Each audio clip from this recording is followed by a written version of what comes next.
Swastiastu.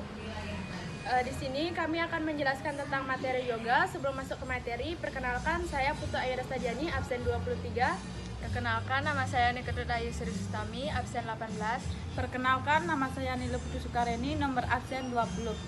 Perkenalkan, saya Putu Putri Suwandewi, absen 27. Perkenalkan, saya Putu Ayu Darmini, absen 24. Saya akan menjelaskan pengertian dari yoga. Jadi, yoga berasal dari bahasa Sanskerta yang artinya yuj, yaitu menghubungkan. Sebagai pemersatu spirit individu atau jiwatman dengan spirit universal atau pranatman, yang artinya di mana yoga merupakan penyatuan diri kepada sang pencipta atau ide sang yang widi. Sejarah yoga, sebenarnya yoga telah ada jauh sebelum 500 tahun yang lalu. Kitab yang pertama kali menuliskan tentang ajaran-ajaran yoga yaitu karya dari Maharshi Patanjali.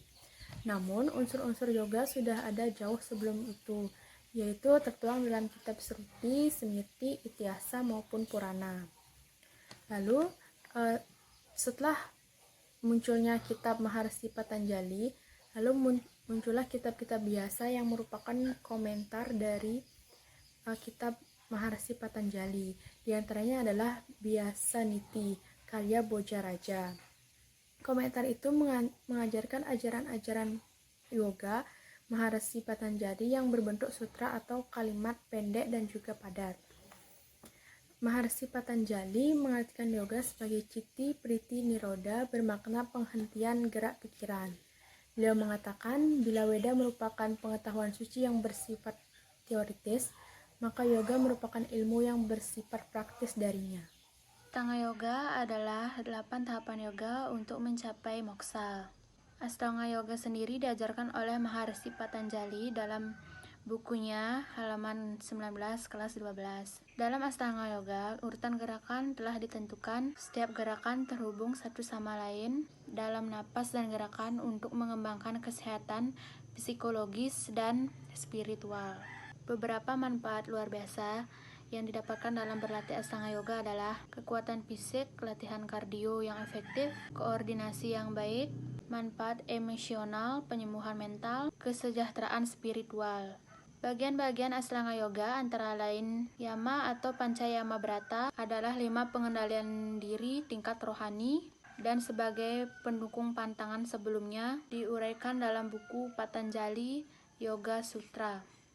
Kemudian asana adalah sikap duduk pada waktu melaksanakan yoga. Kemudian ada pranayama adalah pengaturan napas keluar masuk paru-paru melalui lubang hidung dengan tujuan menyebarkan energi ke seluruh tubuh. Kemudian ada pratyahara adalah penguasaan panca indera oleh pikiran sehingga apapun yang diterima oleh panca indera melalui syaraf ke otak tidak mempengaruhi pikiran. Kemudian ada dhrana, artinya mengendalikan pikiran agar berpusat pada suatu objek konsentrasi. Kemudian ada dhyana adalah suatu keadaan di mana arus pikiran tertuju tanpa putus-putus pada objek. Yang disebutkan dalam dharana itu tanpa tergoyahkan oleh objek atau gangguan atau godaan lain maupun nyata maupun tidak nyata. Kemudian ada samadhi adalah tingkatan tertinggi dalam Astanga Yoga. Bila seseorang melakukan yoga dengan teratur dan sungguh-sungguh, ia akan menerima getaran-getaran suci dan wahyu Tuhan. Baik, di sini saya akan menyampaikan bagian-bagian dari yoga. Yang pertama ada Hatha Yoga. Hatha Yoga adalah gerakan yoga dengan posisi fisik atau asana dan teknik pernapasan atau pranayama disertai dengan meditasi yang bertujuan agar pikiran menjadi tenang dan juga sehat. Kemudian ada Bhakti Yoga. Bhakti Yoga adalah gerakan yoga yang mengarah pada hati sehingga yogis menjadi lebih welas asih dan menerima segala yang ada di sekitarnya. Kemudian ada Raja Yoga. Raja Yoga adalah gerakan yoga yang menitik beratkan pada meditasi dan juga kontemplasi yang mengarah pada penguasaan diri sekaligus menghargai diri sendiri dan sekitarnya. Kemudian ada Jnana Yoga. Jnana Yoga adalah gerakan yoga yang memfokuskan pada pengetahuan dan juga kebijaksanaan Di dalam yoga ini menggabungkan antara pengetahuan dan juga kebijaksanaan, sehingga nanti mendapatkan hidup yang menerima filosofi dan juga agama. Baik, saya akan menjelaskan tentang hambatan dalam melaksanakan yoga. Yang pertama itu Pitarka yang berhubungan dengan Yama Brata. Yama Brata adalah pengendalian diri tingkat jasmani. Yang kedua itu Pitarka yang berhubungan dengan Nyama Brata. Nyama Brata adalah pengendalian diri tingkat rohani yang dipandang sebagai tahap selanjutnya. Yang ketiga, sikap duduk atau asana. Asana adalah sikap duduk pada waktu melaksanakan yoga. Yang keempat, pengaturan napas atau pranayama. Pranayama adalah pengaturan napas keluar masuk paru melalui lubang hidung.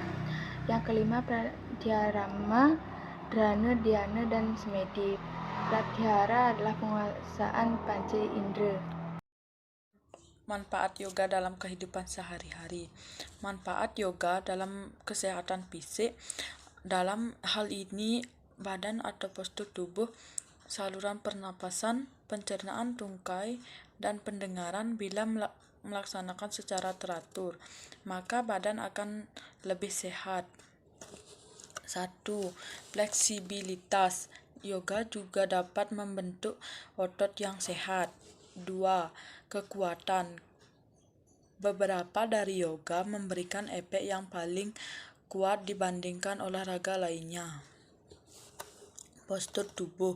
Dengan meningkatkan kekuatan akan menghasilkan postur tubuh yang lebih baik, seperti kesadaran tinggi, memberikan peringatan jika bungkuk sehingga bisa langsung menyesuaikan. 4. Pernapasan. Pernapasan juga termasuk dalam yoga yang meningkatkan kapasitas paru-paru. 5.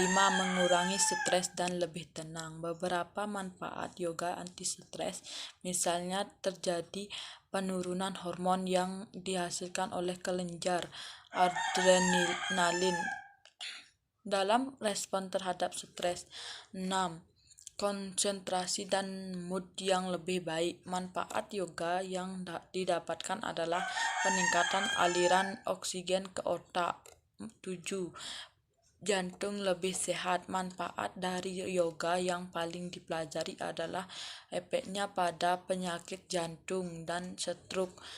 8. Memberikan efek pada kondisi medis. Manfaat yoga dalam perawatan tambahan medis untuk kondisi tertentu seperti penyakit asma dan kronis. Baiklah, demikian presentasi dari kelompok kami. Kami aturkan para Mesanti. Om Santi Santi Santi Om.